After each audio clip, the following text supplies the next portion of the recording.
இந்த நடையும் இந்த பேச்சும் பெருமையின் கனி. சோ பெருமையை நீங்கள் மேற்கொள்ளணும்னா அந்த கனியை புடுங்கினா பத்தாது, இந்த நடைய மாத்தினா பத்தாது, பேச்ச மாத்தினா பத்தாது. ஏன்னா வெறும் கனியை மாத்திரம் பறிச்சுக்கிட்டே இருந்தீங்கன்னா என்ன ஆகுங்க? இன்னும் கனி வந்துகிட்டே தான் இருக்கும். சோ நம்மளுடைய நடைய மாத்திரம் மாத்தினா உண்மையா மாற மாட்டோம். நம்மளுடைய பேச்ச மாத்திரம் மாத்தினா உண்மையா மாற மாட்டோம். என்ன பண்ணணும்னா வேற புடுங்கணும். வேற புடுங்கினாதான் இனி கனி வராது. பெருமையை நாம் நம்மளுடைய வாழ்க்கையில மேற்கொள்ளணும் என்றால் வேரோடு அதை புடுங்குவதற்கு, அந்த வேரோடு அதை மேற்கொள்வதற்கு நாம் பிரயாசப்படும். பெருமையுடைய வேர் என்ன தெரியுங்களா? பெருமையுடைய வேறு பாதுகாப்பன்மை. ஆங்கிலத்தில் insecurity என்ற வார்த்தை. The root of pride is insecurity. இல்லனா தாழ்வான மனப்பான்மைன்னு சொல்லலாம். இன்னொரு வார்த்தை அப்படின்னா inferiority complex அப்படின்னு சொல்லலாம். இதை நான் விளக்கம் கொடுக்கிறேன். இதோடைய அர்த்தம் என்னன்றது. ஏன் சிலர் பெருமையா இருக்கின்றார்கள் என்றால் அவர்களுக்குள் அந்த பாதுகாப்பன்மை இருக்கின்ற நிமித்தம் அதை மறைப்பதற்காக அவர்கள் தங்களுடைய பேச்சை மிகப்படுத்தி தங்களுடைய நடையை மிகப்படுத்தி நடத்துகின்றார்கள். ஆனால் அவருடைய இருதயத்திற்குள்ள அந்த பாதுகாப்பான்மை இருக்கின்றது. அதனால அதை மூடுவதற்கு அவருடைய பேச்சையும் அவருடைய நடையும் இன்னும் பெருசுப்படுத்தி காமிப்பார்கள். ஏன்னா உள்ள அவர்களுக்குள் இருக்கின்றது இன்ஃபீரியாரிட்டி இருக்கு, அவங்களுக்கு அந்த இன்செக்யூரிட்டி இருக்கு. ஆனா அதை அவர்கள் சரி செய்வதை விட்டுவிட்டு வெளியே இருக்கின்றதை அவர்கள் சரி செய்கின்றார்கள்.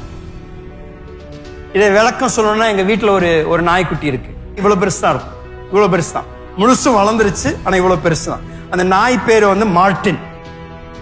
மார்டின் பக்கத்துல யாராவது போனாங்கன்னா பயங்கரமா உழைக்குது, கடிக்கிற மாதிரி உழைக்குது. பக்கத்துல போறவங்க யோசிப்பாங்க, ஐயோ இது குட்டியா இருந்தாலும் எகிரி கடிச்சிரும் போல, காலை கடிச்சிரும் போல அப்படின்னு யோசிக்கிறாங்க. ஆனா மார்டின் ஏன் குலைக்குது தெரியுமா? பயங்கர பயம். ஏன்னா அது இத்தனோண்டு, நீங்க இவ்வளவு பெருசு, பக்கத்துல வராதீங்க. உள்ள பயம் நடுங்கிட்டு இருக்குது. உள்ள எனக்கு காலெல்லாம் பாத்தீங்கன்னா அப்படியே நடுங்கிட்டு உழைக்கும். ஆனா உழைக்கிறத பாத்தீங்கன்னா பயங்கரமா உழைக்கும். ஆனா நீங்க நிதானிச்சதை பாத்தீங்கன்னா அதுக்குள்ள இருக்கிற பயத்தை நீங்க பார்க்கணும். பல நேரத்துல நம்முடைய வாழ்க்கையில் இப்படிதான் பெருமை செயல்படுகின்றது. உள்ள வந்து பயம், யாரும் என்னை ஏற்றுக்கொள்ள மாட்டாங்க, யாரும் என்னை அங்கீகரிக்க மாட்டேன்றாங்க, யாரும் என்னை மதிக்க மாட்டேன்றாங்க. அதனால என்ன பண்றாங்கன்னா வெளிய பேச்சு, பெரிய பேச்சு. நான் நேற்று டெல்லியில இருந்து வந்தேன். ஃபிளைட்ல வந்துட்டு இருந்த பொழுது அவர் அப்படி உட்கார்ந்து நம்ம பண்ணிட்டு இருந்தாரு. இவர் நேற்று ஈரோடுல இருந்து பஸ்ல தான் வந்திருப்பாரு.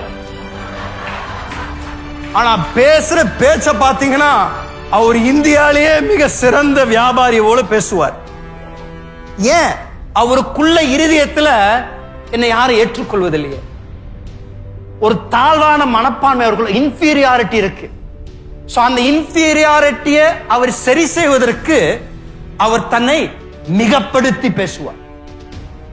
அல்ல சில பேரை பாத்தீங்கன்னா அவங்க பாத்தீங்கன்னா ஃபர்ஸ்ட் கிளாஸ், எப்பொழுதும் முடி ஒரு முடி மாறி இருக்காது, இப்படியே போட்டு சீவி சீவின் சீவி 40 வயசு வரக்குள்ள எல்லாம் போயிடும். பட் ஆனாலும் அவங்க போட்டு சீவி சீவின் சீவி அவங்க போட்டிருக்கிற ஆடையும் அவங்க நடக்கிற நடையும் பாத்தீங்கன்னா அப்பா இவர் மாடல், இவர் தான் அப்படியே அந்த ரன்வேல இருந்து வந்த மாடலை போல இருக்கிறாரு. இந்த பெண்மணியை பார்த்தா என்ன அவங்க எல்லாம் நடிக்க வேண்டியவங்க இங்க இருக்கிறாங்களே என்று யோசிப்பார். வெளிப்பிரகாரமாக அவங்க தோற்றத்தை மாற்றிக்கொண்டு அவர்கள் நடையும் மாற்றிக்கொண்டு அவர்கள் பெரிய ஒரு நபரை போல அவர்கள் காட்சி அளிக்கின்றார்கள். ஆனால் உண்மை என்னவென்றால் உள்ள பயம், உள்ள இந்த பாதுகாப்பன்மை. என்னை யாரும் ஏற்றுக்கொள்வதில்லை, என்னை யாரும் மதிக்கிறதில்லை, என்னை யாரும் நேசிக்கிறதில்லை.